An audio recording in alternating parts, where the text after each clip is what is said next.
Is that a 3 or an 8? What's up, people? Salima. What is going on, Triple C? I can't see. I almost wrote a 3 instead of an 8. I am running late this morning, guys. When I got to the freeway, traffic was like at a complete standstill. So it's cold out here today. Yes, traffic was at a complete standstill when I got on the freeway. I was like, wow, it never happens like the way I go to work. I generally beat the way I go to work, I generally beat that type of traffic. That's why I go that way. I still have to deal with it, but only like a little bit. So, but what's up, people? Yes, it is your morning yard chat. Welcome, welcome, welcome. Come on in. Come on in. Morning yard chat. I'm up this morning. I'm feeling good. Walking tall. Talking about wasted time. Unemployed YouTubers. Is it an addiction at this point? Because let's just keep it real, man. You either working or you ain't. There ain't no in between going on. One, two, we'll start here. I might as well start here. Morning, brother. Like that hat.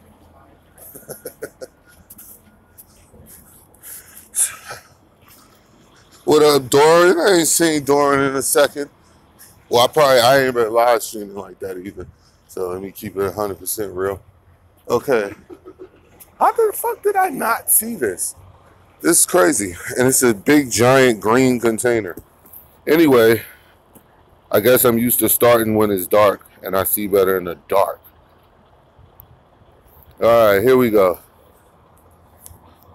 I was, hold on. Let me write this first and get it over with. So, now, I was up this morning, warming up the car. And my lady listens to that channel, that radio station that Steve Harvey comes on because she likes songs. She likes old school songs. Even though she's fucking younger than me. But I like them too, so I don't really be caring. But she's more like, you know, that's generally those stations that Steve Harvey's on. He's not on the Hot 97 type station. So anyway, I was listening to Steve Harvey this morning as I was warming the car up. And because I was debating whether to even have, have her get up or whatever, because I was just going to take an Uber to work this morning because I was trying to get some shit done to my car today. And I didn't want to have to go back and forth like that, or her to, when I could have just taken an Uber. But we know what happened when I be taking Ubers, though. So I don't really jump to do that anymore. But I was listening to Steve Harvey this morning, guys.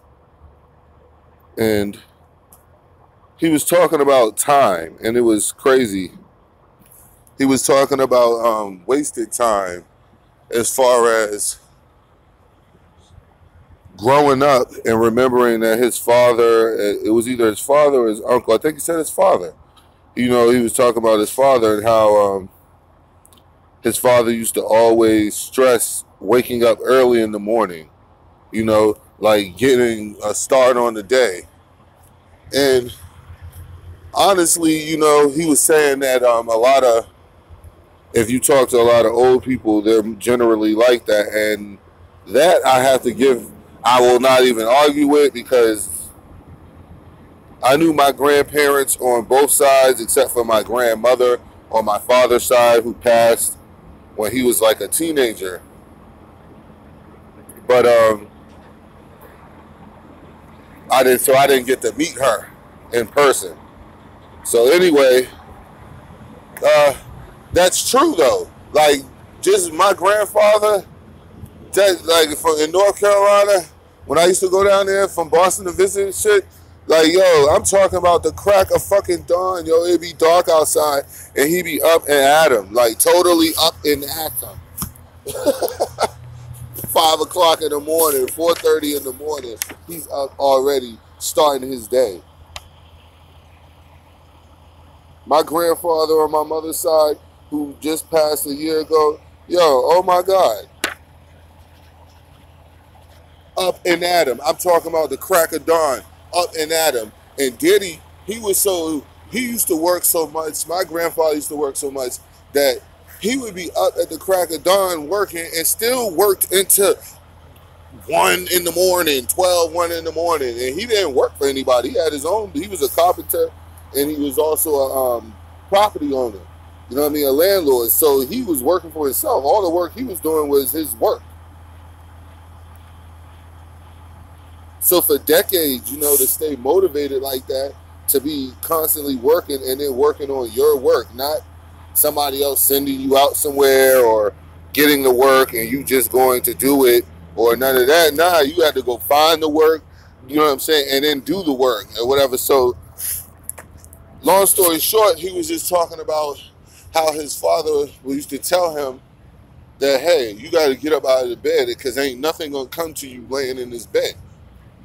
And it was crazy because that's the same thing I was taught by my father. Like, yo, it ain't no money in the house. Like, you stay in the house all you want, but it ain't no money in here.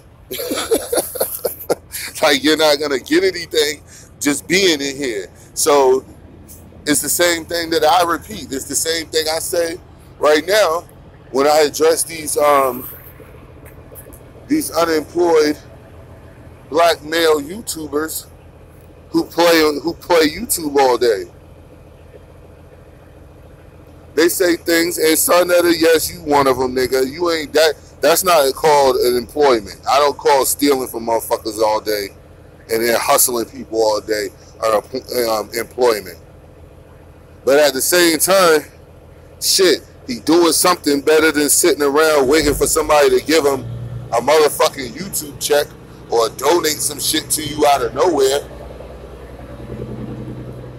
Like, what am I donating to you for? For you to survive, nigga? You should be able to survive by, you know, getting up out of the house in the morning. Which is the point of the stream.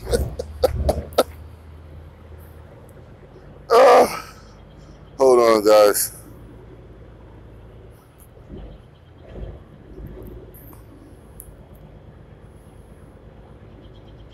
But I want to know, is this shit an addiction? You know, is being on YouTube, being one of these unemployed black male YouTubers seeking fame and fortune on YouTube, is that some sort of addiction? Is it a new addiction?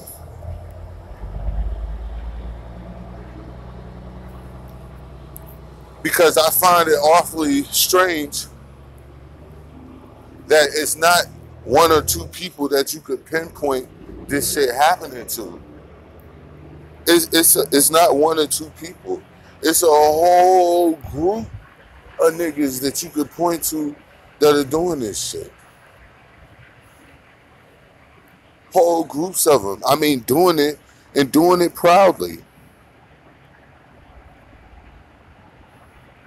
You even got one Mick clown who will even talk about business and shit like that. Like, nigga, you ain't never in your life ran no business. In your life. Not part, like, you ain't never had a fucking lemonade stand.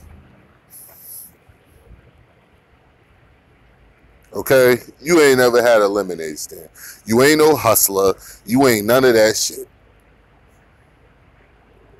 So you could bring up people you know and all that shit, but you ain't none of them. You're not that person or any of those people. So you don't know shit about business. But you could have an unemployed black male YouTuber who plays detective on YouTube TV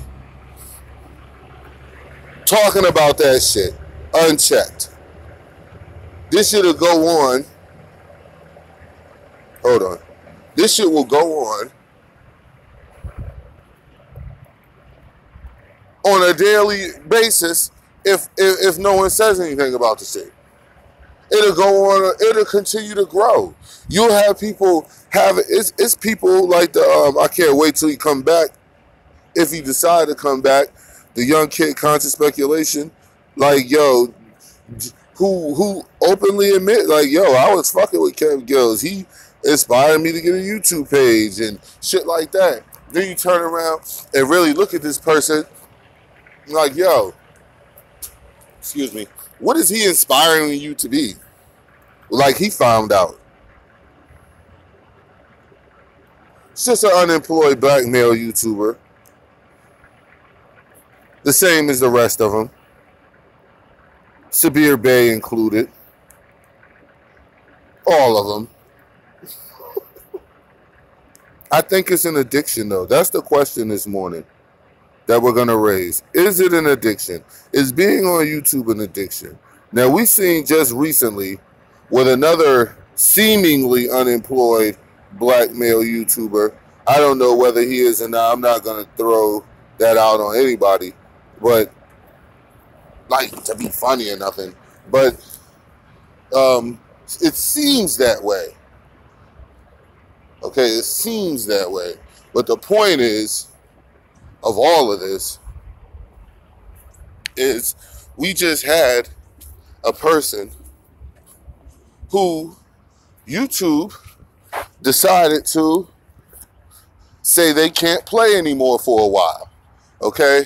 Now, to all those who actually have a YouTube page and you actually post on your YouTube page, and when I mean post, I mean anything. It doesn't have to be negative content or whatever. You know what I'm saying? Like, YouTube has certain reasons why they will strike your page. Okay? So, with that being known, you know that before you even do the shit. You know that before you even do that shit. You know that shit before you... Basically, it's like a little agreement that you sign with YouTube. That's all. You know what I'm saying? So that you know what's going on. That, hey, basically, we got the power. We could decide to clip your page. So, recently, it was a little fucking guy whose page got clipped. Little nappy-headed fucker. You know what I'm saying? And I don't mean nappy head as in a stereotypical black person type of nappy head type of comment. I mean it as in a literal, actual, factual, little nappy head little fucker.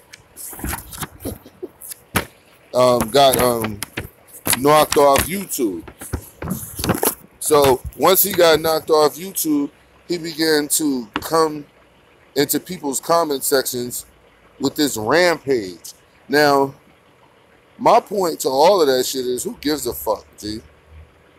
For real.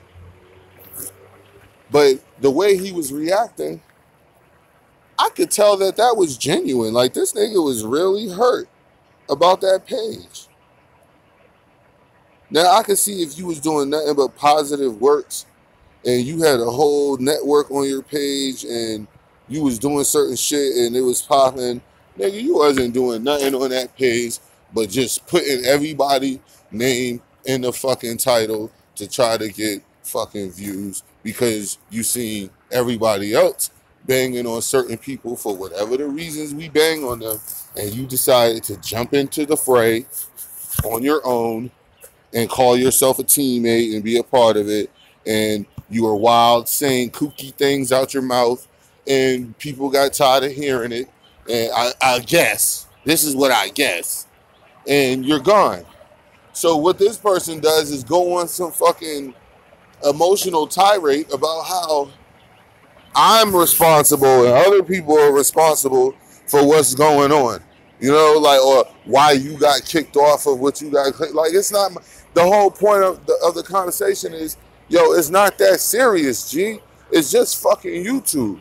And that's the crazy part about it, when niggas be calling each other, like Sonetta's old ass, you pussy, you motherfucker, blah, blah. Like, come on, man. You calling me all types of pussy motherfuckers, nigga, over YouTube videos that I make about you? Like, come on, dog. If I was standing right in front of you, dogs, you wouldn't call me no pussy. And you damn sure wouldn't call me no pussy over no fucking YouTube video. You would not risk getting the shit slapped out of you by me standing in front of me calling me a pussy over a YouTube video. But you wouldn't be running that big of a risk, because I ain't gonna slap you just for that.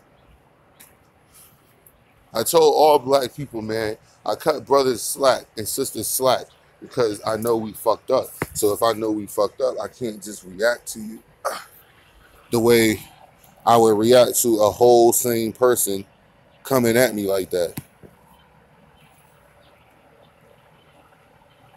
But again, the point of all of this is the addiction.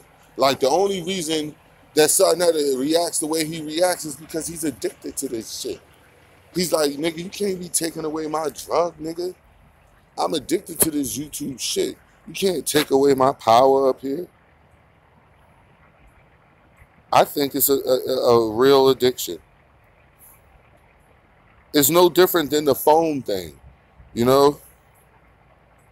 Than the phone thing, when people take away your cell phone and you start having withdrawal and shit.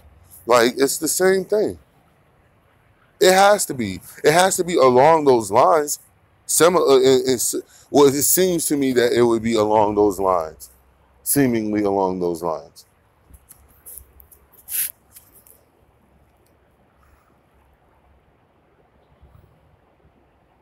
How does it matter how the next man get his money? You want to know how it matters?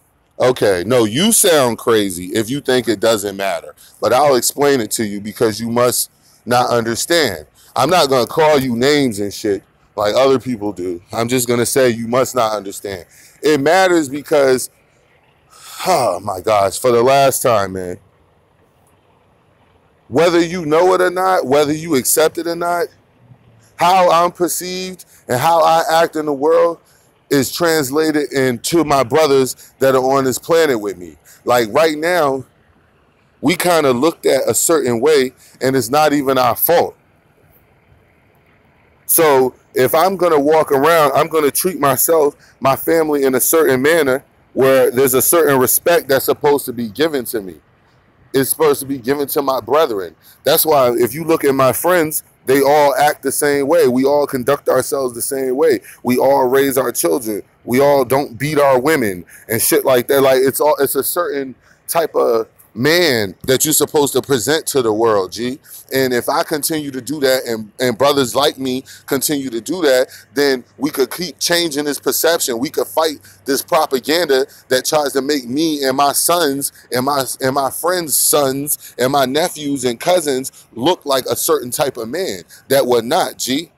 And then when you have fuck niggas who come out here and present themselves all on YouTube TV like the whole world's not watching that shit, and then you act like a complete asshole, you act like a complete crook. Every time somebody question you, you want to talk, you want to call names and act like you street and this, that, and the third. Nah, I'm checking that shit. And if you have a problem with me checking that shit, then yo, that's your problem with it. Like yo, I keep telling y'all, it's different fights. You got people fighting on the economic plane. You got people fighting on the historical plane, trying to get history righted. You got people fighting on the vetting claim, like myself, meaning we can't have the nigga meeting until we vet these niggas. You can't just have anybody in here. And if you don't understand that, yo, you need to go back to the drawing board when you starting to look at how can we actually move forward? Because if you think we could just move forward by just moving forward and people like Sonetta get to be involved, like, yo, you're crazy. You might as well not even do what you're trying to do. What the fuck? Why do you think he's had this large platform so long, yo, and nothing's come of it? because it's intentionally done that way. Never mind. Let me finish writing this first, guys, because I don't want to make mistakes at my job. My little working for the white man job, as they call it. Like they money goes somewhere else to the whole black community. These niggas be acting like they money go to the whole black community, like, or some other community.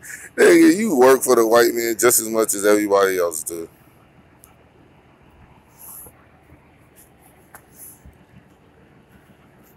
It just kills me when niggas start talking about that, like how somebody make their money. Like, yo, I don't give a fuck about how you make your money as long as it's not corrupting people with shit that shouldn't be corrupted. Like, if you don't understand that, then you're just letting me know that you don't understand that, and you think it's cool to say whatever and do whatever. Like, okay, then you think it's cool. You think it's cool to fuck niggas over. You think it's cool to take something that's pure and sell it on some and flip it on some bullshit. You think it's cool for all of that.